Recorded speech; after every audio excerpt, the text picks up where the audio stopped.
ये आकाशवाणी गोरखपुर है। अब आप सोने निगम से क्षेत्रीय समाचार सुनिए। प्रधानमंत्री नरेंद्र मोदी ने आज मध्य प्रदेश के इंदौर में प्रवासी भारतीय दिवस सम्मेलन का औपचारिक उद्घाटन किया। 8 से 10 जनवरी के बीच आयोजित इस सम्मेलन में दुनिया भर के करीब 70 देशों के प्रवासी भारतीय भाग ले रहे हैं। इस अवसर पर प्रधानमंत्री ने प्रवासी भारतीयों से भारत की अनूठी विश्व दृष्टि और वैश्विक व्यवस्था में उसकी महत्वपूर्ण भूमिका को मजबूत करने का आह्वान किया।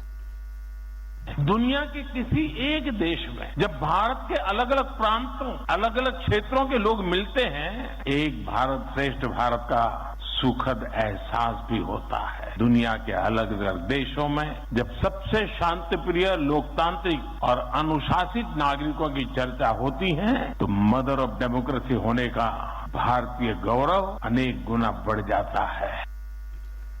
प्रधानमंत्री ने प्रवासी भारतीयों को मेक इन इंडिया, योग और आयुर्वेद, मोटा अनाज, गृह उद्योग और हस्तशिल्प जैसे विषयों पर भारत का दूत बताया।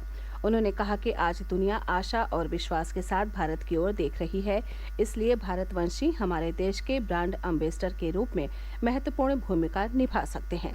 प्रवासी भारतीय दिवस सम्मेलन कल संपन्न होगा। राष्ट्रपति द्रौपदी मुर्मू समापन सत्र की अध्यक्षता करेंगी और प्रवासी भारतीय सम्मान प्रदान करेंगी। मुख्यमंत्री योगी आदित्यनाथ ने सभी प्रवासियों को प्रवासी भारतीय दिवस की शुभकामनाएं दी हैं। अपने संदेश में उन्होंने कहा कि प्रवासी भारतीय वसुधैव कुटुंबकम की भावना के साथ पूरे विश्व को भारतीय संस्कृति और उदात्त जीवन मूल्यों से सुवासित कर रहे हैं। राष्ट्रीय स्वास्थ्य मिशन के तहत टीकाकरण से वंचित रह गए 5 वर्ष तक के बच्चों और गर्भवती महिलाओं के लिए आज से विशेष टीकाकरण अभियान शुरू हो गया। देवरिया में जिलाधिकारी जितेंद्र प्रताप सिंह ने शहर के प्राथमिक विद्यालय भटवलिया से विशेष टीकाकरण पखवाड़े का शुभारंभ किया। उन्होंने कहा कि बच्चों को जानलेवा बीमारियों से बचाने में नियमित टीकाकरण अत्यंत प्रभावी है। मुख्य चिकित्साधिकारी डॉक्टर राजेश झा ने बताया कि विशेष टीकाकरण अभियान के तहत जनपद में टीकाकरण से वंचित रह गए 30,000 से अधिक बच्चों को टीके लगाए जाएंगे। वाराणसी में मुख्य चिकित्साधिकारी संदीप चौधरी ने विशेष टीकाकरण अभियान का शुभारंभ किया। संवाददाताओं को संबोधित करते हुए उन्होंने कहा कि खसरा, रुबेला सहित अन्य जानलेवा बीमारियों से बच्चों को बचाने के लिए आज से विशेष टीकाकरण अभियान शुरू हुआ है। उन्होंने कहा कि जनपद के 100% बच्चों का टीकाकरण किया जाएगा। श्री चौधरी ने कहा कि जनपद के सभी प्राथमिक और सामुदायिक स्वास्थ्य केंद्रों में पर्याप्त मात्रा में टीके उपलब्ध करा दिए गए हैं। उन्होंने लोगों से 5 वर्ष से कम बच्चों को सभी टीके लगवाने की अपील की है। विशेष टीकाकरण पखवाड़े के दौरान गोरखपुर जिले में टीकाकरण से वंचित रह गए 52,000 से अधिक बच्चों को टीके लगाए जाएंगे। प्रदेश में गलन भरी ठंड का दौर जारी है।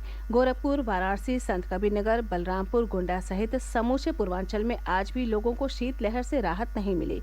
कई जनपदों में तापमान लगातार रिकॉर्ड निचले स्तर को छू रहा है।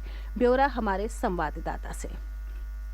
घने कोहरे और शीतलहर से राज्य में जनजीवन बुरी तरह प्रभावित है। तराई और पश्चिमी उत्तर प्रदेश के कई इलाकों में पारा 3 डिग्री सेल्सियस तक नीचे गिर गया है। खराब मौसम और कम दृश्यता की वजह से रेल और हवाई सेवाएं प्रभावित हुई हैं। घने कोहरे की वजह से सड़क हादसे भी लगातार हो रहे हैं।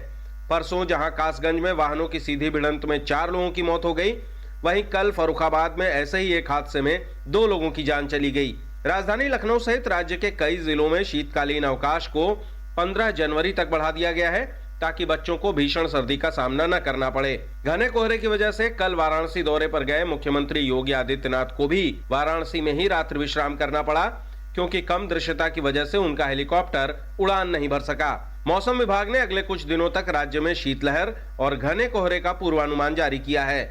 सुशील चंद्र तिवारी, आकाशवाणी समाचार, लखनऊ। इस बीच मौसम विभाग ने कल से ठंड में थोड़ी राहत मिलने का अनुमान जताया है। पश्चिमी विक्षोभ के सक्रिय होने से पहाड़ों पर वर्षा हो सकती है। तेज हवाएं चलने से प्रदेश में कोहरा छटने और धूप निकलने की संभावना है। हालांकि रात के समय गलन भरी ठंड जारी रहेगी। उन्नाव जिले में लखनऊ आगरा एक्सप्रेसवे पर आज सुबह घने कोहरे के कारण एक बस और ट्रक की टक्कर में 4 लोगों की मृत्यु हो गई और 24 अन्य घायल हो गए। हादसा उन्नाव के थाना औरास क्षेत्र में हुआ। पुलिस ने बताया कि मृतक नेपाल के रहने वाले थे और गुजरात से मजदूरी कर वापस नेपाल लौट रहे थे। जौनपुर जिले में आज औड़ियार जौनपुर रेलवे मार्ग के निकट भेड़ चरा रहे एक व्यक्ति और उसकी 2 दर्जन से अधिक भेड़ों की ट्रेन की चपेट में आने से मौत हो गई। दुर्घटना केराकत तहसील और चंदवक थाना क्षेत्र के अंतर्गत देवलासपुर गांव के निकट हुई। इसी के साथ ये समाचार बुलेटिन समाप्त हुआ। नमस्कार।